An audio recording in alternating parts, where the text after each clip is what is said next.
एक रहस्यमयी खौफनाक चुड़ैल जो प्रेमजाल में फंसाकर खून पीती है। बहुत समय पहले हिमाचल के एक गांव में एक रहस्यमयी स्त्री आई। नाम बताया रूपवती। लहराते काले बाल, गुलाबी होंठ और गहरी आंखें, मानो कोई परी हो। गांव के लोग हैरान थे उसकी खूबसूरती देखकर, लेकिन वो चुपचाप एक पुरानी हवेली में रहती थी, किसी से ज्यादा मिलती जुलती नहीं। एक दिन गांव का युवक करण उस हवेली के पास से गुजर रहा था। रूपवती उसे देखकर मुस्कुराई और करण जैसे सम्मोहित हो गया। शाम होते होते करण को हवेली से बुलावा आया। वहां सुगंधित दीपक जले थे, संगीत चल रहा था और रूपवती लाल साड़ी में मोहक लग रही थी।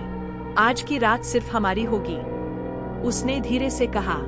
करण मुस्कुराया और दोनों रात गुजारने लगे। लेकिन आधी रात को करण की नींद खुली तो सामने वही रूपवती थी, मगर अब वो वैसी नहीं थी। उसके बाल बिखरे थे, आंखें खून से लाल, दांत नुकीले, चेहरा सड़ा हुआ। एक भयानक चुड़ैल। करण चीखा, मगर आवाज कमरे से बाहर नहीं गई। रूपवती ने गले से उसे जकड़ा और उसके सीने से लहू चूसना शुरू कर दिया। करण की आंखें खुली की खुली रह गईं। सुबह तक वो एक सूखा शव बन चुका था।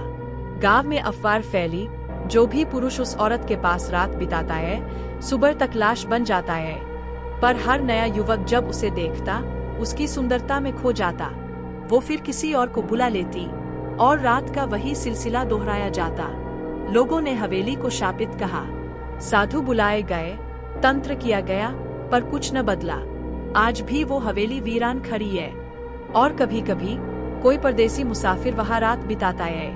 फिर सुबह गांव वाले बस उसकी सूथी लाश पाते हैं और हवेली की खिड़की पर एक रूपवती स्त्री मुस्कुराती दिखती है।